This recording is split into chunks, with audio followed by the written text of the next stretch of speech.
What is data science? It is an interdisciplinary field. It is an interdisciplinary field. What do you mean by interdisciplinary field?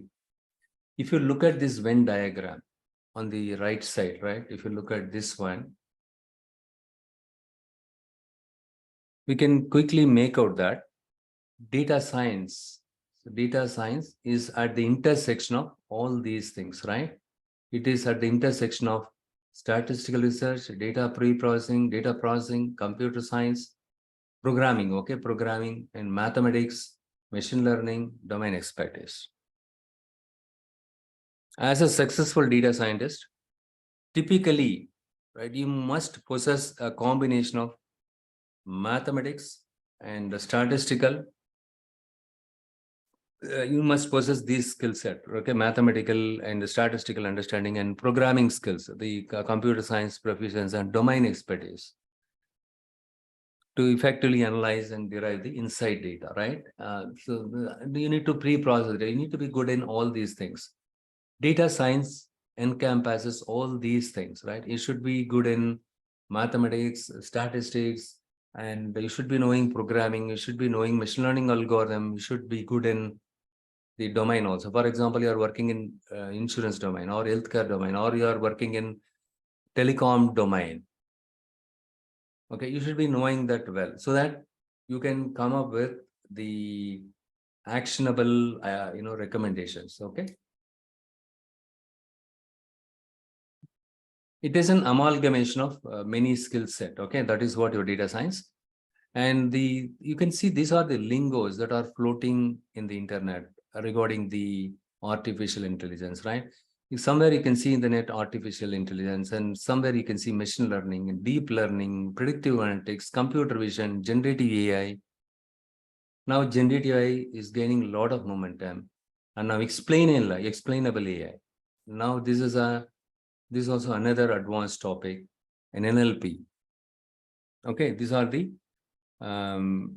different terms. You can see it in the internet, but what all these terms are all about? Are these terms are same? Are they different? Are they different? First of all, what is an artificial intelligence? What the idea of artificial intelligence is, in simple term, in the past, the scientists, they thought, can we give brain to the systems so that without human intervention, the system itself can make decision on its own, rather than writing the program and behave as per the programmable way. Let's give the brain to the system. How many of you watched the Rajini's robot movie, something, I forgot the movie name, Rajinikanth's movie, right? He gives the brain to the robot. The same thing here, the artificial intelligence. The whole idea of this one is give the brain to the system. The classic example is self-driving car. All you need to do is just hop into the vehicle, the car, and you can tell the car, hey, take me to the Siriseri IT park. This you are in Adiyar in Chennai. And if you tell the car, hey, take me to Siriseri IT park, that's it. You can sleep. The car will take you there. Once you reach your destination, it will alert you, hey, you reached your destination. That's it. You need to get down from the vehicle and you need to tell the car, hey, go and park in the so-and-so place. It will go and park it on its own, right? How it is possible? It is because of the artificial. They have given the brain to the car in the form of machine learning algorithms. Everything is mathematics now. Okay. So the idea of artificial intelligence is to enable the system to make the predictions, make the decisions on its own without any human interaction. That is what your artificial intelligence is all about. Then what is this machine learning is all about? Machine learning is a subset of artificial intelligence. Deep learning is also a subset of artificial intelligence. Computer vision, natural language processing, generative AI, explainable AI, all these things are the subset of the artificial intelligence. Artificial intelligence is an umbrella term. In college, you say, I know I'm a B.Tech student. right? This is an umbrella term. So BTech, you tell me which stream you have taken. You are a computer science student, or you are the EC or mechatronics. Which branch you have taken as part of BTech? This is umbrella term. Similarly, artificial is an umbrella term. The rest of the things are falling under this umbrella term called artificial intelligence. Now the generative AI gained a lot of momentum, even explainable AI, right? Even this one made a major breakthrough. Which one? The explainable AI. Okay, what is machine learning? Machine learning is nothing but you are training the system with the historical data, and then you apply the trained algorithm on the unseen data to make a prediction. That's all. For example, you are a student, right? I'll show you, let's say you are a kid, you are a small baby, or let's say you are a 5-year-old kid or 3-year-old baby. If I show you a toy, the elephant toy and giraffe toy, let's say you just assume that you are 2.5-year-old. And if I teach you, right, hey, this toy is elephant and this toy is giraffe. The kids' mind, right? Kids are so smart, right? They will understand everything. Oh, this toy is elephant and this toy is giraffe. You're showing the toy, and then you are labeling that toy with some name, right? The elephant toy, you're showing it to the kid, and you are telling that this is an elephant. The elephant is a label. Giraffe toy, you are showing it to your kid, and you are giving the label, you are labeling it as, hey, this is a giraffe text. This you have done it with a 2.5-year, 2-year or 2.5-year-old kid.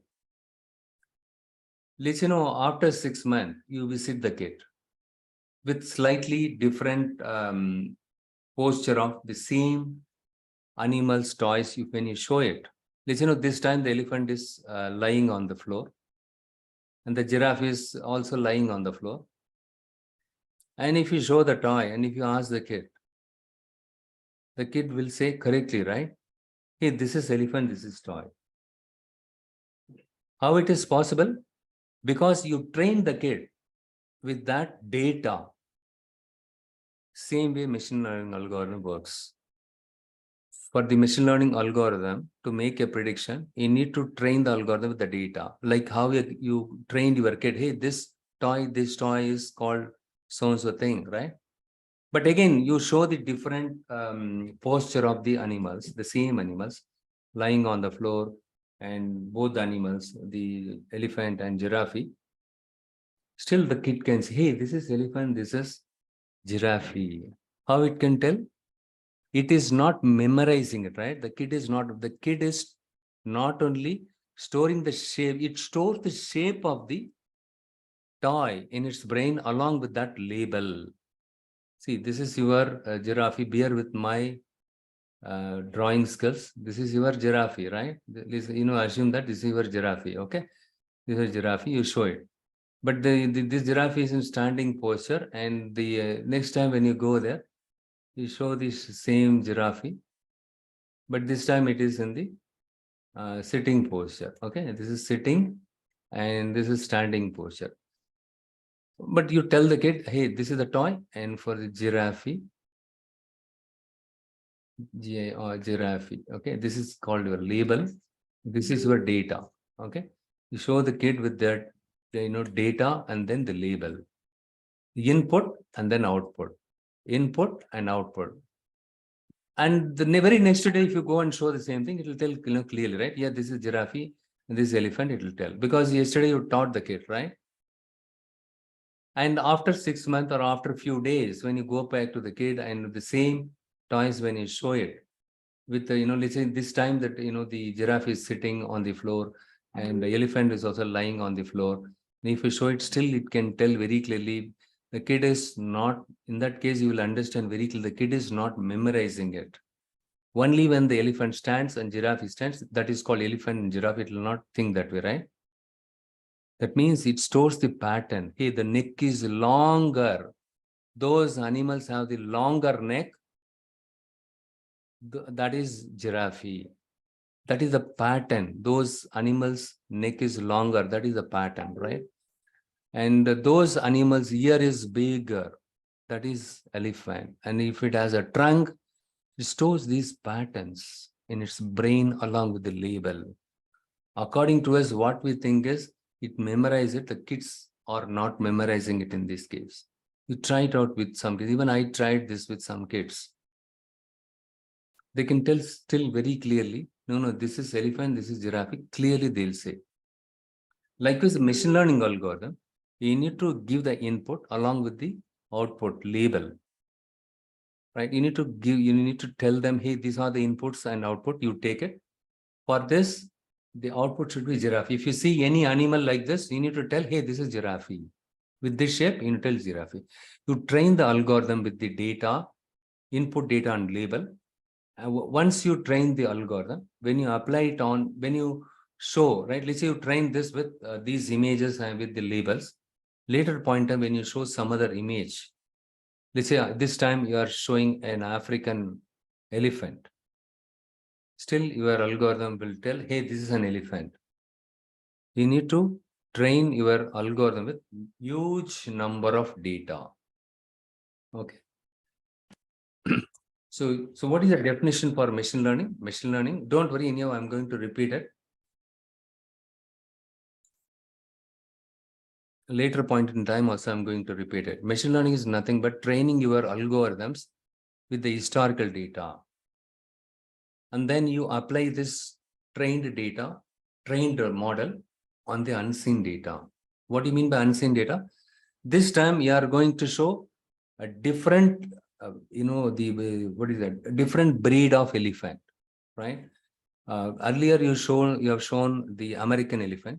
This time you are showing African elephant. But still, it can tell, your model should tell this is elephant, right? You should tell. So for that, you need to train your algorithm with huge volume of the data. So the definition is train your machine learning model with the historical data. And then you apply this trained model on the unseen data, like the African elephant, you did not see it, right? Still, your model will correctly predict and says, hey, this is the elephant. Because the machine learning model learn the pattern, like how a kid learn the pattern. Longer neck is giraffe. It learns the pattern. It is not memorizing it. The deep learning is, deep learning got evolved from your machine learning. We have something called neural network algorithm in machine learning.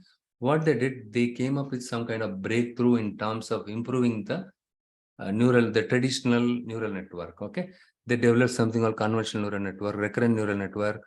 Likewise, convolutional neural network, mask RCNN, and mask RCNN, fast RCNN, faster RCNN. Likewise, they made some breakthrough to the typical neural network, right? They made some breakthrough by introducing different layers. In simple terms, the deep learning algorithms evolved from machine learning. It's something like Windows, how they release new versions, right?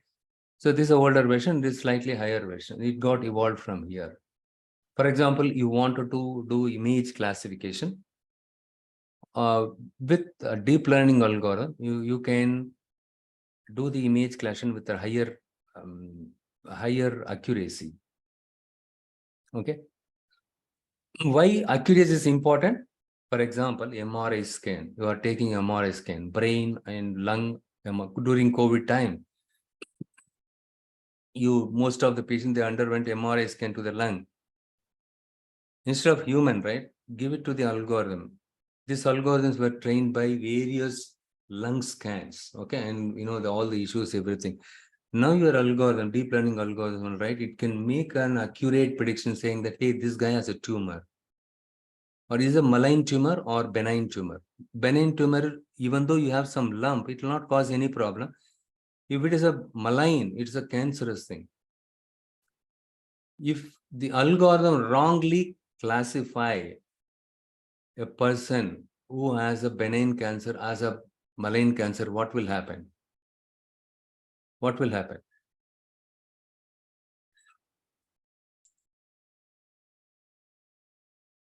Next one is the natural language processing. It is, slightly different from other algorithms, but even in the case of natural language processing, we use the deep learning algorithm like RNN, recurrent neural network, using which you can predict the next word prediction. The Google, when you go and type, what is deep learning, right? You can give me the top 10 deep learning algorithm. When you type top 10 deep space learning, automatically display the next word as the algorithm, automatically displays the next word, right?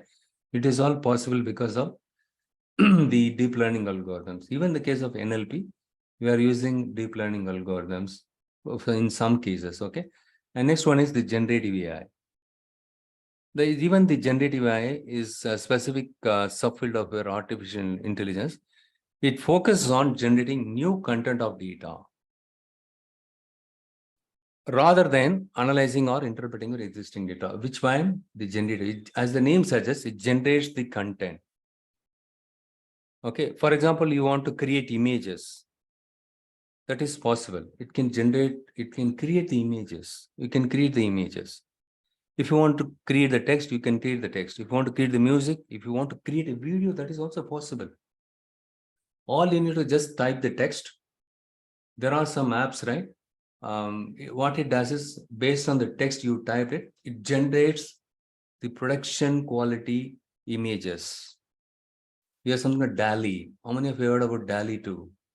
DALI 2 is, very popular now, right? And there are other applications also available to do the image generation. Just type the text, it generates. There are some applications, just type the content, the thing, right? You type, for example, you are selling coffee powder, right? You want to write an ad content. Please write an ad content for selling my coffee product. It generates the content, text automatically. There are applications, create an ad content for my coffee product. In that case, it generates the video itself. It is all because of the advancements they made in the artificial, is called the generative AI. Okay. Now the question is, what is the difference between AI and generative AI? The traditional artificial intelligence algorithm, right? Using which you can make predictions. For example, I want to classify the images. Given the image, you classify whether it's an elephant or giraffe. It classifies it and it makes the predictions. Which persons are more likely to develop heart attack, or which persons are more likely to default the loan. That is what the traditional artificial intelligence techniques does. Whereas in the case of generative AI, it is focused more on creating the new content or the data that is somewhat similar to what it has learned from the existing data. Okay, that is what your generative is. So as the name says, generates the content, images, videos, text, whatever you want, you can use it. And the next one is the explainable AI. Well, what is explainable AI? Anybody has any? This is also gaining a lot of momentum now. Okay, they made a significant breakthrough even in the case of explainable AI. Anybody has any idea? So in the case of the difference between artificial intelligence, the traditional artificial explainable AI is, like I said earlier, the artificial intelligence can make a prediction, or it can classify the given any image, whether it's a dog or cat or giraffe or elephant. You give some input and then it produces the output. It's kind of a black box. I have given this image as an input, or I have shown this image to the algorithm. It predicted or it classified and saying that, hey, this is elephant, this is giraffe. It gives me the text. If I show any image, it gives me the text. But what is happening behind the scene, we do not know. Okay, whereas in the case of this one, right? So in the case of AI, there is a lack of transparency. That is a problem. Okay, there is what is happening in between, how it tells it's a elephant or giraffe. Is there any way it can, it can justify how it came up with this decision of or predicted outcome label as elephant or giraffe? Okay. It's something like, let's say you are a student, right? If I ask my algorithm to predict whether you will pass the exam or not, if it says simply you will pass, fine. But how did you predict? Is there any way you can explain what factors can help me to, on what basis you predicted that I'm going to pass? That is where the explainable AI comes into picture. Okay. It predicts whether you pass or fail on an exam based on your past performance and study habits and other factors. Okay, but in the case of traditional AI, artificial intelligence, there is no transparency. Okay, but in the case of explainable AI, as the name suggests, right, it gives you the explanation. With that explanation, you can understand the reasoning behind the artificial intelligence algorithm decision, whether you pass or not. What is the reason behind it? Can you tell me that? What are the steps involved?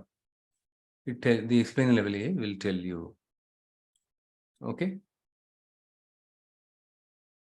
And even within NLP, now the transformer model, autoencoder, variational attention models. Likewise, a lot of algorithms came into picture. ChatGPT is an OpenAI's product. And what is that? What are the other things? The NLG, natural language generation. Okay, let's say you want the ChatGPT to generate the article. It generates it. Please write a blog on artificial intelligence. Please write a blog on explainable AI. It generates the natural language understanding, natural language generation, all these many things. Chatbot, you can create a chatbot. Everything is possible here. Okay. And the explainable AI, the products, I don't know how many for Google Cloud explainable AI, the Microsoft Interpret is Selden Alibi. These are the products that are powered by explainable AI. So we have something called Selden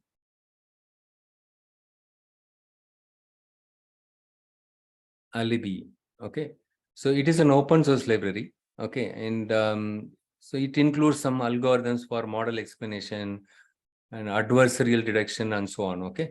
And we have something called S2O.ai. You might have heard about S2O.ai, right? So those of you already explored this one. Okay. And these are even IBM Watson open scale. Likewise, many things are there. Anyhow, I will explain you these things later, okay? And it's too early to discuss so many things in the very first session. You will get overwhelmed, okay? Next one is the computer vision. With computer vision, you can do image classification, image segmentation, and object detection, right? Object detection, image segmentation, image classification, everything you can do it with computer vision. Even the computer is a subfield of your artificial intelligence. For example, what is object detection? If you have multiple objects in a image, right? Here you have one image, your cat, dog, everything is there, right? So what in the case of object, it goes and detects what are the objects are there in this image. It draws the bounding box around it. Okay. In the case of traffic, right? You in the traffic, the road, when you go to the road, and if you take the photo and if you give it to the algorithm, it draws the bounding box around each and every image, right? Objects, the car and the track, it draws the bounding box around those things. Okay. And supposing some images, right, which you can't see it, it can draw the bounding box. In that way, you can go and check what this object is all about, right? So even in the case of COVID, during the COVID time, they've used this kind of algorithm, object detection and all. So which people in the public are not wearing the mask, which people are wearing the mask, right? It draws the bounding box around the people.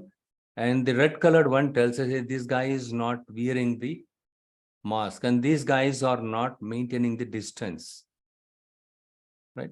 So these are the applications, computer vision, and even deep learning applications are, the lot of applications are there when it comes to deep learning. The self-driving car, right? In the case of self-driving car, it does the image classification, whether the traffic light is red or green or amber. If it is a red, the car has to stop. The self-driving car, in that case, they use the CNN algorithm, conventional network. So what it does is, when the car approaches the signal, and if the signal light is green, it automatically detects, so if it is a red color, it stops it, right? See, in the case of artificial intelligence, the scientists, they want to give the brain to the system, like car, okay? Giving the brain alone not sufficient. Eyes are required, right? For a car, it needs an eyes to see who is coming in front of it, who is driving alongside of the car, who is crossing the road. Only when it has an eyes, it can act accordingly, isn't it? That is where, see what they did, right, scientists? Okay, giving the brain to the system alone not sufficient. They go one step further. They went one step further and decided, is there any way we can give the vision to the systems? Car. Can I give an eyes to car? That is when the computer vision came into picture. Now the cars are bombarded with a lot of sensors. Those sensors gather the external world thing in real time. Okay, everything is happening real time. Okay, so it does the classification, everything in real time. Hey, the red color is there. You can stop. We'll have to prepare to stop the car. Somebody crosses the road. Hey, there is some object is crossing the road. Slow down the vehicle. Without driver's intervention, everything is taken care of automatically because of the artificial and computer vision and so on. Okay. Okay, it is already late. Sorry, Pavitra and Raji and Swarna. Okay, you wanted to leave a little early, right? Fine. I'm going to wrap up the session now. We will get back to about the next session in a day or two. Okay. Do you have any questions so far? The topics, whatever I covered so far. Do you have any questions? Guys, don't